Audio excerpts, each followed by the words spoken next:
কুমিল্লার ফসলের মাঠে যেদিকে চোখ যায় সেদিকেই হলুদ আর হলুদ। সারা জেলাতেই কম বেশি সরিষা চাষ করেছেন চাষিরা।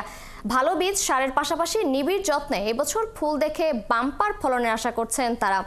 কাজী এনামুল হকের তথ্য ছবিতে প্রতিবেদন। সরিষা ফুলে মৌমাছির গুঞ্জনে মুখর হয়ে উঠেছে কুমিল্লার ফসলের মাঠ। হলুদ ফুল আর সবুজ পাতায় প্রকৃতি সেজেছে অপরূপ রূপে। বেলে দোআঁশ ও পলিমাটির কারণে কুমিল্লা সদরের গ্রামগুলিতে এবছর সরিষার চাষ বেড়েছে।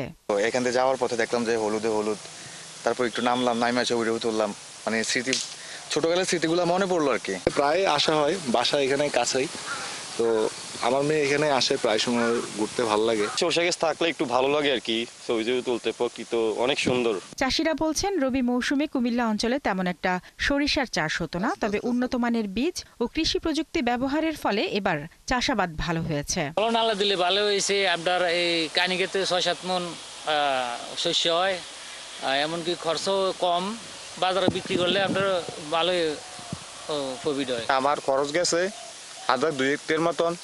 আমি ৮ ক্ষেত্রের ভিতরে এবার ভালো ফসল হয়েছে আমার। এবার ৩ গুণ আশা করছি, ৩ গুণ সরকার এবার এক আছে আরো বেশি হইতে পারি। জেলা কৃষি বিভাগ জানায় এবছর কুমিল্লা জেলায় ১৬,০০০ হেক্টর জমিতে সরিষা চাষের লক্ষ্যমাত্রা থাকলেও চাষ হয়েছে ১৪,৩৫৬ হেক্টর জমিতে। যে সকল জমিতে আগে কখনো সরিষা হয়নি, এমন জমিও এবছর সরিষা চাষের আওতায় এসেছে। তো আমরা প্রত্যাশা রাখছি যে আমাদের যেই জমির লক্ষ্যমাত্রা অর্জিত না হলেও ফলনের লক্ষ্যমাত্রা অর্জিত হবে এবং কৃষক বাম্পার ফলন পাবে। সরিষা যেমন উন্নত ভোজ্য তেলের চাহিদা মেটায়, তেমনি এর খৈল গোখাদ্য হিসেবে অত্যন্ত পুষ্টিকর।